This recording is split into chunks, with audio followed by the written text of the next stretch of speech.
So I've got my hands on this. It's a solar panel with an aux cable coming out of it. It's made here in the UK by a guy called Frazer, and he claims this can uncover a secret soundscape of music and sound hidden in plain sight. So yeah, a tagline like that certainly piqued my curiosity, so I'd try it out for myself. It's called the Photon Smasher, and if you're confused on what this is and how it works, then don't worry, because I am too. You're going to be learning alongside me today. I actually dropped Frazer a message earlier, the mad scientist behind this, with his company Clip, and he's very kindly agreed to jump on a call with me a bit later on to talk more about the internal components of this and what the potential use cases are for it. This actually just arrived at the perfect time because I'm about to visit something called Wake the Tiger, which describes itself as the world's first Amazement Park, a sort of multi-sensory art installation experience thing created by the team behind Boomtown Festival. And if you're familiar with the festival at all, you'll already know these guys really spare no expense when it comes to set design and world building. But apart from it just generally looking like a pretty cool place to walk around and explore, it also seems like somewhere that's going to have a lot of interesting lights set up everywhere, which is going to be ideal for testing this thing out, because I've been reading this nice little get started guide, and from what I understand we need to find artificial light sources such as LEDs and things like that, rather than pointing it up towards the sun, which I don't think is going to do anything. Oh yeah, and just to give some context on why I'm in Bristol this weekend, last night I was playing a gig. That was really good, thank you if you came. The whole of my 3-hour set was recorded, so if you are interested in listening back, I'll put a link in the description. And also yesterday I was filming another YouTube video, which hopefully future Nathan has edited and uploaded by now. And this was where I was trying to visit every record shop in Bristol in one day. I won't spoil anything, but if you are interested in watching that video as well, link should be on screen or below. But yeah, just before we go into Wake the Tiger, I'll just show you my little setup of how I'm using the Photon Smasher. So the device has just got a normal standard 3.5mm jack coming out of it. So I've got a cable going from that into a field recorder, just with a normal line in on there, and I can just record it straight onto this. And then coming out of that, I've just got some headphones so I can monitor what's going on in real time, just a gain on the recorder if I need to, if it's a bit quiet or a bit loud. So yeah, it's just as simple as that. Let's head over there and see what happens.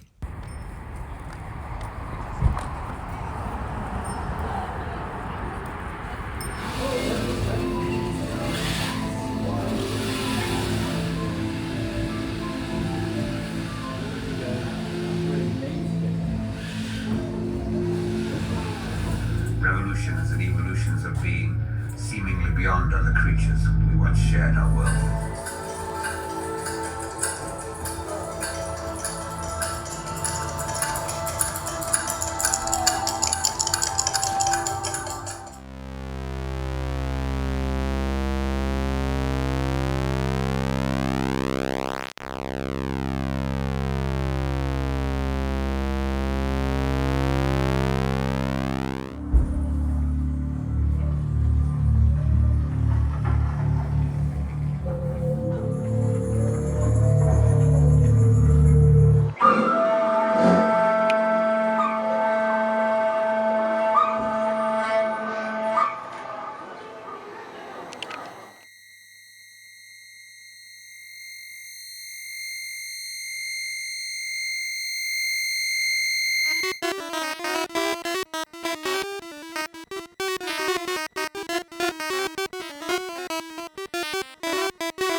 Hi Fraser. Hey Nathan. Thanks for jumping on a call with me today. Basically, I'm hoping you can help me to better understand how the Photon Smasher works, and maybe we can watch some of the clips I recorded in Bristol and you can try and explain to me why we're hearing what we're hearing. But firstly, before we get into all that, do you just want to quickly introduce yourself and tell us a little bit about your organisation, Clip? So I'm one of the founders of Clip. Myself and Simon Keep founded Clip back in 2019. It started off with kind of like-minded individuals who wanted to get all of their gadgets out of their bedroom or the shed at the end of the garden and come together and hang out and make music. And it really evolved from that into more kind of workshop-based stuff. So we started working with teenagers and then young people to think about how we could share the skills we have. You know, the people we work with are amazing. They're so talented and they've got such like an infectious energy to experiment. We found ourselves like just trying things out, and experiments we were doing at home kind of then bled into the workshops. And yeah,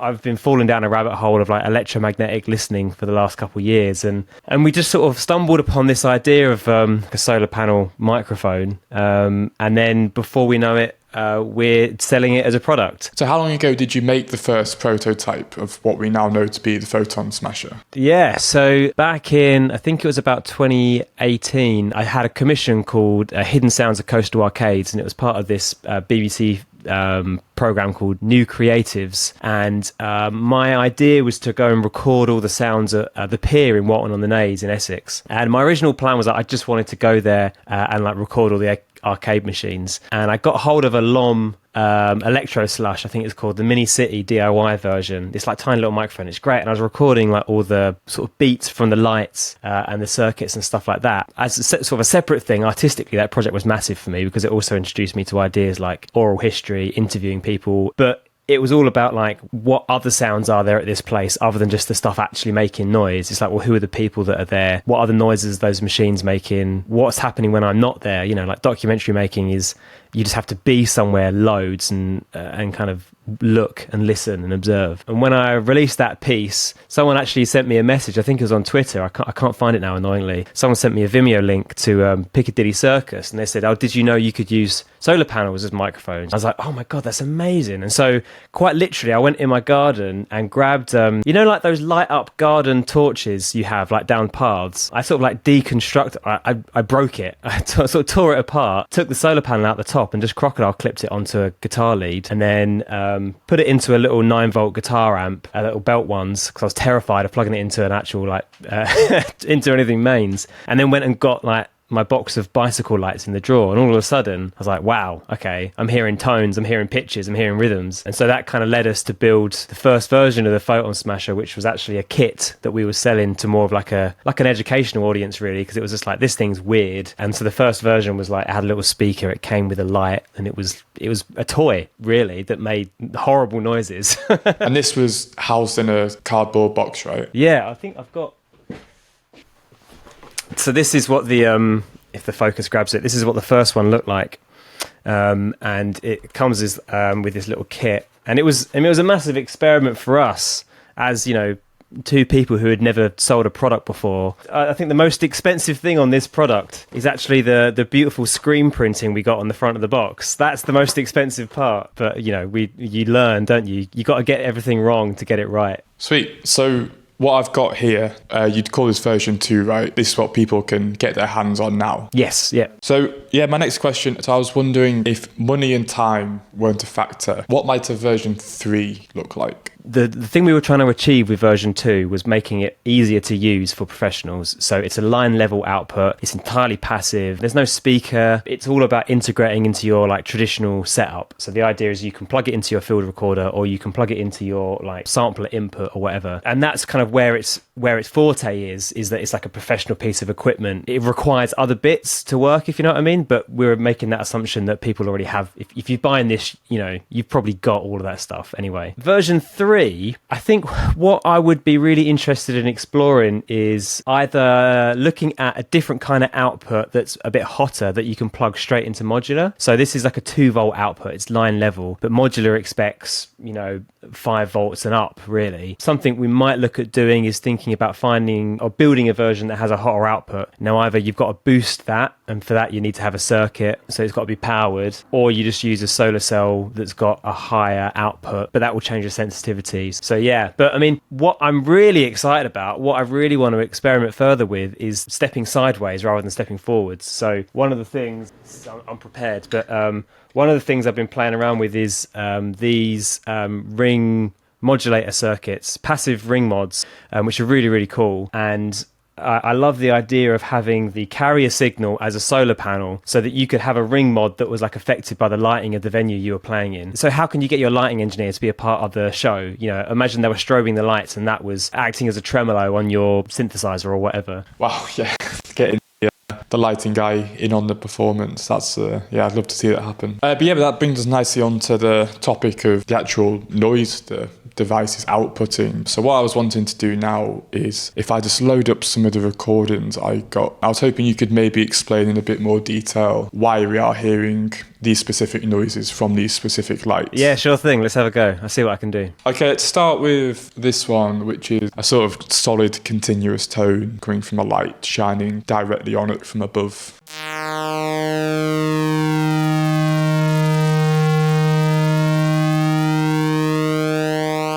Cool. Yeah. Okay. So what you've got going on there is it's the timbre of the sound is shifting, and that will be affected by the duty of the PWM cycle. So I'll kind of like give a really dumb explanation of how LEDs work.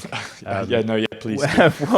What you've got going on with an LED, it's actually flashing really, really fast, much faster than we can see. You can think of it like a square wave, basically. And the way that a lot of LEDs are programmed to affect their brightness is using something called pulse width modulation. And what it can do is it can kind of trick the light into thinking it's receiving more or less power. Sort of, and it does that by changing the relationship of how much it's on versus how much it's off. So if you think of it as that kind of rectangular shape, sometimes it might be up at the top for a long time, down off for a little bit, and then back on for a long time. But obviously this is happening really, really, really fast. What you're hearing in that one there is you're hearing that duty being changed on like a linear scale. So you're getting that sort of tone. The pitch is the same because the frequency of that PWM is remaining the same. It's not changing the frequency of it being on and off. It's just changing the relationship between the two. That's why the pitch is the same, but the timbre shifts. Right, yeah, gotcha. I feel like I'm understanding this a bit more now. So yeah, let's take a look at some more clips. I've got 2 here that are a little bit more like erratic and maybe have a little bit more rhythm or melody going on. Yes, let's take a look at these.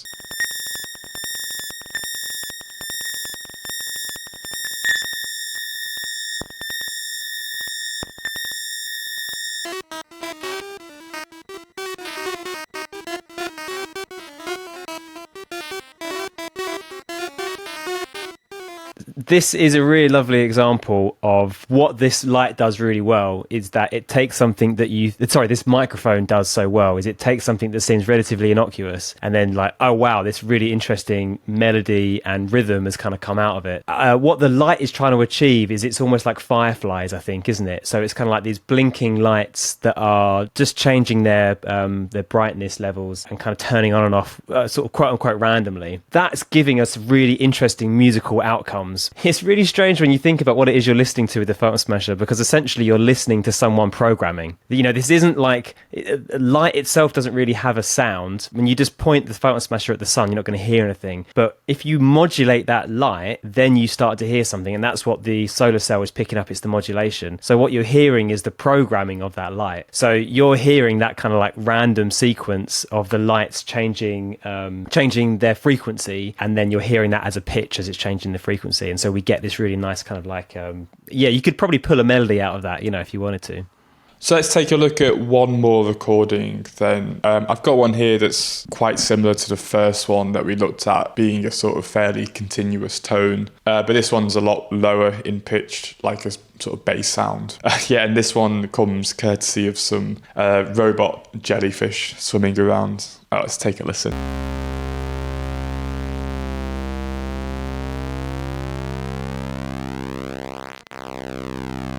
So what we're hearing here is the same kind of process. It's still that frequency of light, but now the pitch is much lower, right? We're now getting bass tones, and it shows the range that this microphone can pick up. So again, we're listening to that programming of the light. We're hearing the frequency, but now it's much lower. It's in that what we think of as like a bass register. You can see how you could put different light sources together and really fill out actually quite a wide range of sounds. Yeah, nice. Maybe this is a good time to talk a little bit about how you are using the Photon Smasher in your live performances and what other equipment you're using alongside it. Yeah, so I've, off the back of kind of playing around with this as a microphone, I started to consider, well, how would I create my own lights? So I was getting quite bored of recharging bicycle lights all the time to perform with. It was a pain in the ass. And so I was like, well, how could I make this more stable? And so I was working with an artist called Leafcutter John, who sort of works in this world as well. And I had some time with him, and together we put together a circuit for controlling LED, like a 12-volt LED using MIDI. So we used a little microcontroller called a Teensy. And so it meant that I then had this almost like an LED organ. But it's important to note that it's not that the LEDs are responding to sound. They are like oscillators, essentially. So I'm strobing the light based on the note that I'm playing. So if I play like A3, I think that's right, then the note would flash 440 times a second, because that's the frequency of that note. So it's like a direct relationship between the strobing rate and then the frequency that we hear. I think I'm probably on like version 3 of that setup now. I started off using these like chemistry retort stands, which look amazing, but they're so hard to transport because they're so heavy and so clunky. I think I did like 2 gigs with that and realized this is a terrible idea. And so now I'm using these like 3D printed tubes that kind of all assemble together. But it's still a bit clunky, and I want to reduce it down. Ideally, I want to get rid of the laptop because I hate using a laptop, and I might make the plunge into the world of modular, but I don't know if my bank account can take it yet. But yeah, that's what I'd like to do, and have it as like a strip of lights that I then have all my modules underneath, and my key Arturia key step that's really, really good for just holding all my melodies. So I've also been exploring like other ways I can use this, and something I've found quite recently in the last 2 years is that the way the synth works is that I'm kind of pulsing the light on and off, but there's other ways in which you can modulate the power to the light, and I found that you can actually use audio to modulate the power, and then you can basically treat a light bulb a bit like a radio transmitter. And so I did an installation in Southend a couple of years ago where people were walking around with a Photon Smasher under this like array of lights hanging down, and they were hearing recordings that I'd made in Southend. What was beautiful was that people were listening to the sound in the same way that I recorded it, which had a really, really nice sort of like completed a really nice circle of process, which is really cool. So yeah, that's the kind of, I mean, maybe that's the next product, some kind of weird sound torch or something. So just before we sign off today, I just had one more question, and that's if you just had any advice for people like me who are maybe new to this world, who are wanting to experiment more with this amazing piece of equipment and start integrating it into their music productions or creating soundscapes, but maybe don't know where to start.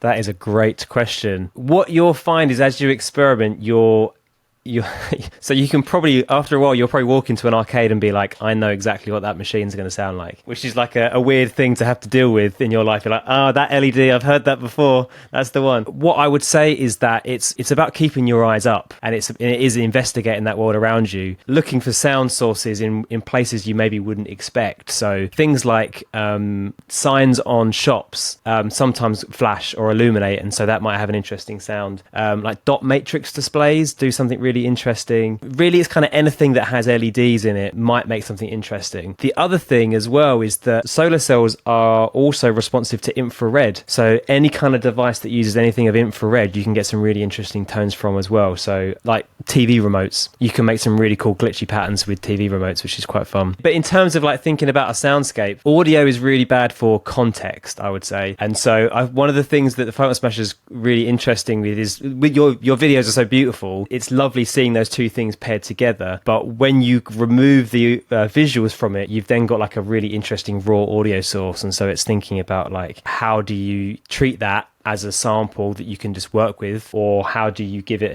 a new context through another sound, like the acoustic sound over the top, or someone speaking or anything like that, Yeah, great. Thanks for that. Yeah, really useful. I'm really looking forward to getting out there more and pushing this thing to its limits. I've got this idea for the future, actually. Where I live, we have this giant travelling fair that comes to town once a year. And it's sort of like a big jungle of LEDs and neon lights. So this might be a good place to try building my first ever soundscape project. So yeah, watch this space for a future video in that maybe. But yeah, anyway, Frazer, thank you so much for jumping on a call with me today. It's been fascinating, honestly. I really do feel like I've learned a lot. I really appreciate you taking the time today. Do you want to just let everyone know where they can get their hands on a Photon Smasher, if they've been influenced to do so by watching this video, and where can they keep up to date with everything that you've got going on? So if you want to pick up a Photon Smasher for yourself, head to the Clip website, clipsoundandmusic.uk. And if they want to see some experiments that I've been up to recently, then I'd say the best place is just to check out my Instagram. That's where I'm most reliably active, and that's at Frazer Merrick. Cool. Thanks, Frazer. Total pleasure. Thanks very much.